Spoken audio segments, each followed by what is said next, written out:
Romeo is a Deadman is freaking awesome, and I say this as one who's been playing it for the last several days, or even weeks at this point, because John and I got early access to a near-final build of the game, though we can't talk about the whole thing, so no major spoilers here. We can talk about the first few hours, though, and John, speaking for myself, I've been having a total blast. But you, as a long-time Suda 51 fan, how have you been feeling about it?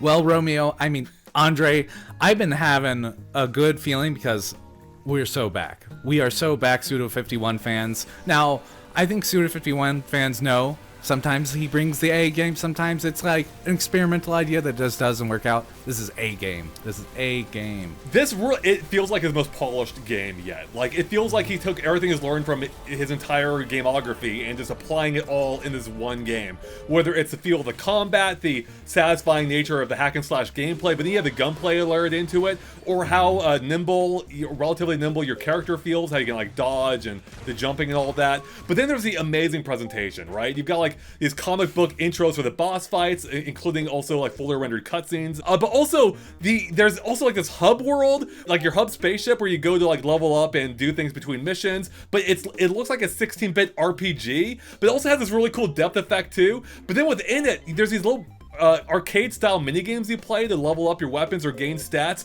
including this maze-like game where you can, I want to say it's like roguelike, it's not really, but it's so cool because you have a fuel meter, and the farther you can go in one run, you can choose what power-ups you get until you run out of fuel, but the better you play, the more you'll get, and then you can keep replaying it if you want. So it's a little bit roguelike in that sense, I suppose. So, John, for you, like, where do you want to start? Like, what stood out to you the most, I suppose? I think one of the things you said is this is like a culmination of Suda51's work is to a T what it felt like. It felt like everything that he's worked towards is put into this.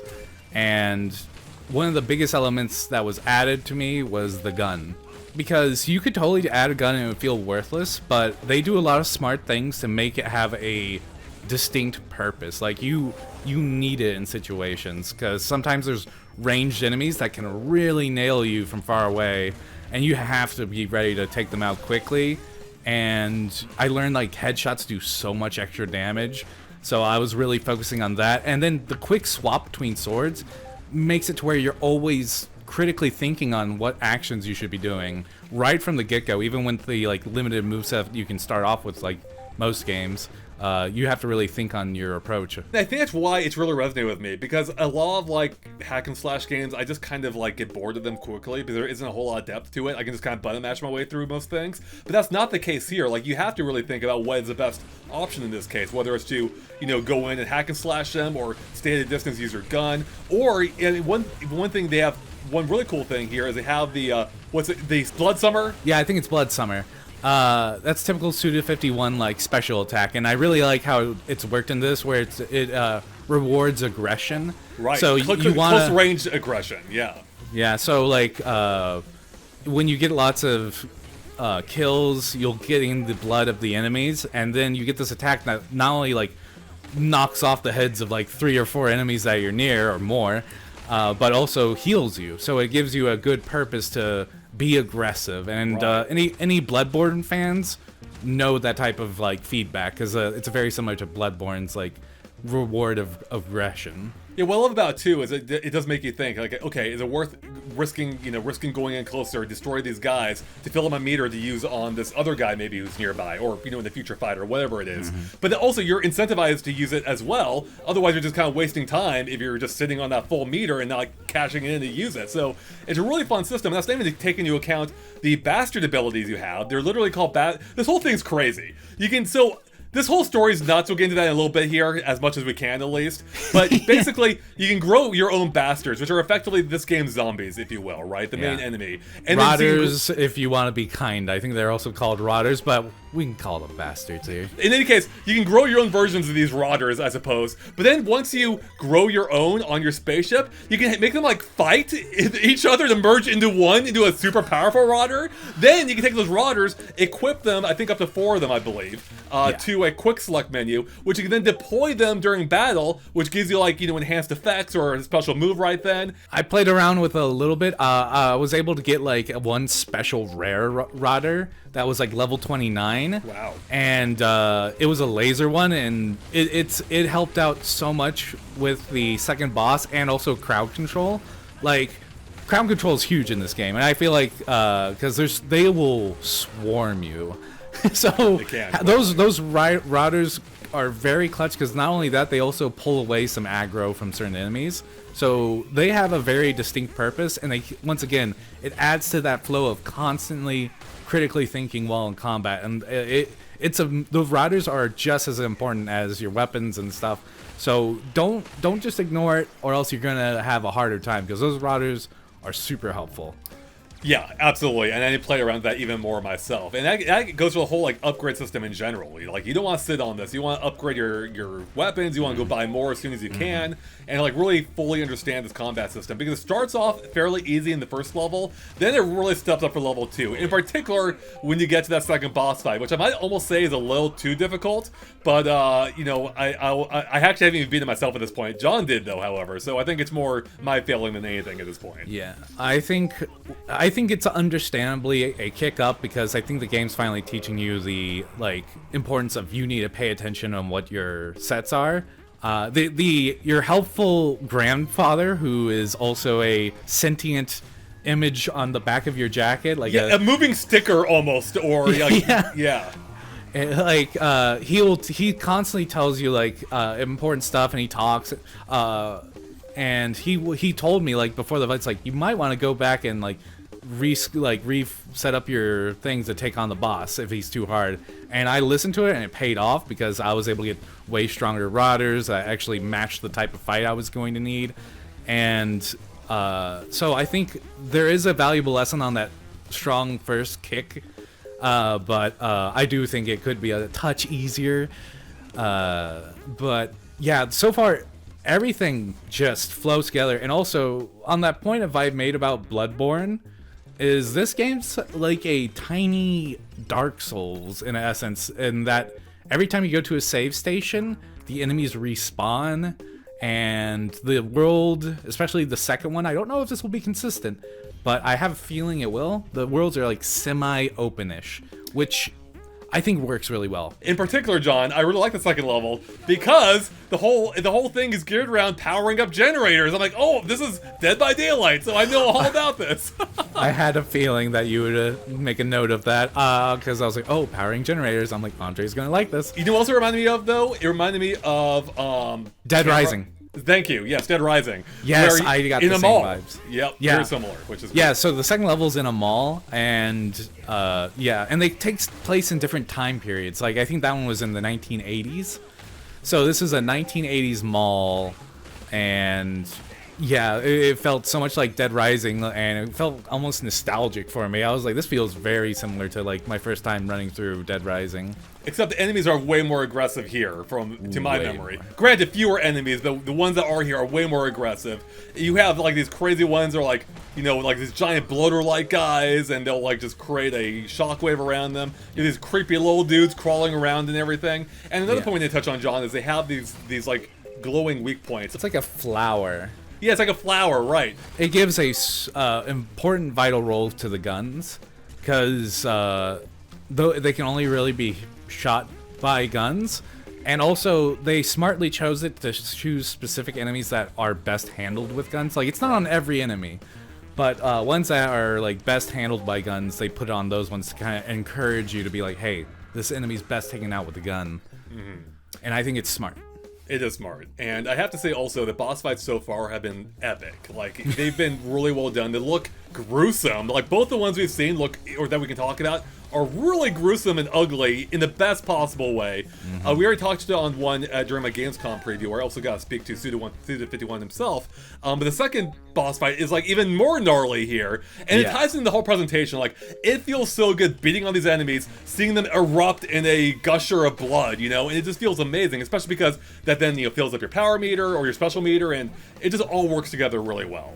Yeah, the enemy variety, at first I was like, oh, this is feeling very samey, and then the second stage I'm like, oh, never mind. They really throw a lot of like different enemy types, and I was very satisfied. And all these enemies have such distinct feelings when you go up against them. You have the basic bastards and those ones are kind of like fodder. But then you get these like weird white puffy looking ones, and they are way harder, and they're moving around. They all work so well, and there's even bastards with guns who were a real pain in my neck. Now getting back to your comment on the more open structure, so to clarify, in the second level there's different generators scattered around the mall. You have to go find each one, but you can do it in largely any order you want. Now as part of that though is, in order to reach some areas, there's also like the subspace that connects them, like that connects these different TVs. So these different TVs, they act as portals, they take you to a subspace, which is its own unique realm. Looks awesome. A little confusing to navigate though. But it's a really kind of fun touch in that there's no enemies there, and you can like grab different kind of enhancements there as you work your way through it to find the warp point back into the main stage. My problem though, John, and maybe you have other comments on this, is I did find it a little confusing because when you're in the main world, you have a map, which definitely helps. But I had to use subspace points to get to parts of the world you couldn't otherwise access. And I found myself just getting really stuck in this loop that I couldn't remember which TV took me where in the world. And that did throw me off a little bit because there is no map in subspace. And I did get a little annoyed with that part, but... Yeah, the map stuff I could see is, I didn't have too much of a trouble, but I always have had a good facial recognition. Yeah, I'm not quite sure what the best solution is. But otherwise I am liking the level structure and just the more open nature of it without going like too extreme, like the open world of No More Heroes 3, right? Yeah, that one. Yeah, I think that's a brilliant decision. Having it where it's just open enough to where it gives you kind of like agency on where you go and how you go about things. That I think has been the balance they've been needing since No More Heroes 1. And the fact that they finally pulled it off, I'm like, yes, please, more of this. I loved the level design, and also there's no combat in the subspace, so it's kind of like a breather, right? So yeah, which again speaks to like the lessons learned. Like it feels like it's so well paced, both within the missions itself, but even between missions, again with the hub and the spaceship and how you can navigate like a 16-bit RPG, and it's just so well done. Even the mini games, again, as I touched on, the whole presentation in general, fantastic. This game exudes punk energy. From its intro having a mix of like live action clay built, like you've seen the town they showed in that where it was like handcrafted. Yeah, awesome. Really cool. And then like 2D hand animated segments. It's got that Suda 51 chaotic flair that I love. And that even includes the story too. Like the story is kind of like, it's wild so far, and I don't know if I fully understand it, but I'm liking it, if that makes sense. So in typical Suda 1 fashion, they kind of thrust you into the world. So the confusion, I think, is purposely done, and they keep peeling back more to kind of like let you grow and get comfortable with the characters. And speaking of the characters, who's your favorite? There's not too many, so it's... Yeah, we haven't encountered too many yet at this point. I mean, I actually really like, Romeo himself, being Deadman, who was, fun fact, voiced by the same voice actor as Pitt in Kid Icarus Uprising, being Anthony Del Rio, which is awesome. We've interviewed him on the channel here before for that game. And, yeah, so that was a fun touch. I think so far... I like him, though I'm also liking what they're doing with Juliet, though the whole thing's like a mystery box there. Yeah, exactly. I dig the mystery vibe. Suda 51 knows how to just make interesting villains. He does. And he's always self-aware. Like, I love the self-aware dialogue in this one because it's very... And there's some throwbacks in there. If you start the second boss fight, you might catch a familiar phrase. So there's definitely some winks and nudges that I've saw throughout. But I really grown to like the grandfather, who is your guide and who also died, but he's sentient on your jacket. So that's typical Suda 51 character design right there. He kind of feels like Rick from Rick and Morty if he had a better moral compass, you know? Yeah, that's a good way of putting it. I love his little look on the back of the jacket. He's just this like little cartoonified version of himself. Very adorable, oddly enough. Like I got so accustomed to him. I'm like, oh, there he is. And he talks to you throughout the game, obviously. Yeah, like you see him moving on the back of your jacket, which is so weird. Yeah, he's always like animating on the back of your jacket, which I think is a really cool effect. It is. And yeah, I think he's growing to be one of my favorites. There's also like the leader of the FBI, which is the group you're part of, is like the space agent FBI's. He always says at the very start, he's like, Romeo, I mean Deadman. Like, he does that every time. And like, can you remember? I don't know, but I love these like small idiosyncrasies that all the characters get. It's like, it helps them like give their own taste and flavor. Including what, the captain that's a cat, you know? Like, yeah, there's a cat. Your mom is there that's doing home cooking. That's right. And the little cooking minigame you play yourself too, you know? Yeah. This game, they pull out all the stops so far for this game. It's pretty crazy to see what they do here. Like, it's surprising me left and right. But yeah, John, is there anything else about this game you want to touch on before we kind of wrap it up here, or? Oh man, we covered a lot on it. One thing I would say is, well, I'm very excited to see what's going to happen, because it definitely feels like there's going to be a lot more twists and turns. It definitely feels that way. Like, yeah, the way they presented this story so far, like, it's kind of like we're catching up on what's happened so far as the story's, going through. I think you mentioned it earlier. Like, it feels like this dropped us into this world. We're kind of figuring it out as we go. So I feel like there's gonna be a lot more twists and turns coming up, and I'm looking forward to it. But I'm liking the characters, I'm liking the story, presentation, the combat. It's firing in all cylinders here, John. So I'm really excited to see beyond this point, which I'll probably play through more now that we've done our preview, and stay tuned for our review at this point, I guess, in a few weeks here probably, so. All right, yeah, I would agree. Looking forward to it. It feels like the lessons learned from No More Heroes 3 and Travis Strikes Back on the complexity and intricacy of the combat, while also having this personal touch, that story that I thought Travis Strikes Back did very well. It had this very personal journey written into it, and I can feel the same kind of heart behind this one. That's awesome. Yep, I hear that. So, well, there you have it, everyone. That is our overall impression so far of Romeo is a Deadman, out on February 11th, I believe. So not too long to go. It's almost here. A new Suda 51 game before GTA 6. There you go. So definitely stay tuned for more from us about the game. Otherwise, thanks for watching, everyone. Click subscribe if you haven't already, and we'll catch you later. Bye, everyone.